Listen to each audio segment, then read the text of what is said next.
So I was driving this morning and I found myself on the right lane. I just merged onto the highway. And so I was behind this group of cars that was going slower than I wanted to go.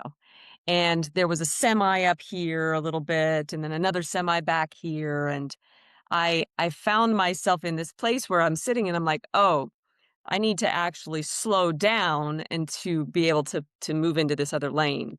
And instinctually, I wasn't doing that initially. I was just kind of seeing maybe this row would go up and be able to pass the semi on this side and things like that.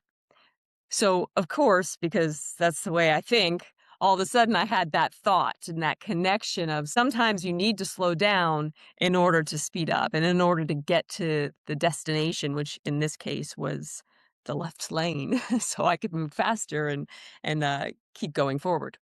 So, yeah, it's really an interesting thought though if you think about it because if you're wired like me and if you're wired for speed, don't know what you know about human design, but I'm a manifester. I kind of move in these bursts of energy and that energy is fast for at least for me it is. And also there's other pieces, elements, right? Aries and all sorts of things that I could go into. But the bottom line is my energy moves fast and the instinct for me is to want to push. And I recognize that not consciously, because I wasn't in a rush. I wasn't like, oh, get out of my way. But my energy, because it's like that, I could feel that it was almost putting pressure on the people in front of me. And so that recognition too was really good for me to remember. Okay, let's take a step back for a minute. Let's just breathe and relax and be conscious of my energy. And then also that feeling of, okay, it's just a little break. It's a temporary slowdown. It's a temporary reduction in speed so I can move over, get in the next lane. So what it takes to do that is some patience for one, some letting go of attachment to the outcome because if I am attached to the outcome of getting to a certain place at a certain time, I will not be in that space, in that state. Like I said, I'll be in that energy of putting pressure more consciously at that point. And that's not going to get me anywhere any faster, really. It's not going to actually, or if it does it in a way that doesn't feel good. And what's the point of that? What is the point of that? I know it's very cliche to talk about, being mindful of being in the process and enjoying the journey and not focusing on the results and the destination. And that is really a cliche and said for a reason because it takes the joy out of it. It takes the fulfillment in the moment out. And so for me, I know one of those things is to exercise that patience, let go of attachment, and remember my big picture goal in it all for me personally is fulfillment.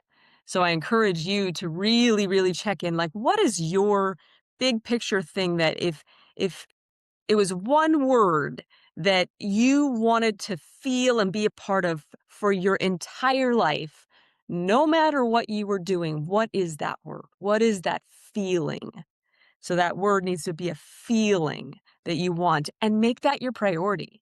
Let that be your checkpoint. Is this helping me feel peaceful or am I peaceful right now? Am I feeling fulfillment or joy or enthusiasm or excitement or whatever it is? It's that feeling inside that you want to check in with. If you notice, really check yourself when you get that word. Ask yourself, is that an inner feeling or is that an outer? Is that coming more from just that true nature, or is there still something attached to what I produce, the results that I create? Because those are great too. Those are important. But what I'm suggesting right now is go deep, deep, deep within and let that be your benchmark. Let that be your checkpoint. Let that be your motivation for what you're involved in so that you stay true to it. Okay, everybody, hope you have a wonderful day. And as always, feel free to share this with anybody. Make comments on what resonated with you. I really do love to see your comments. And if you haven't, like the video and subscribe to the channel so that you continue to receive more information. And lastly, if I can be of service to any of you in any way, let me know.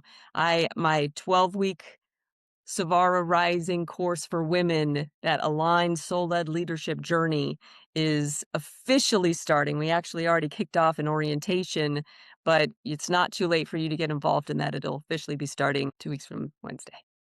Okay, everyone, have a great one and talk to you soon.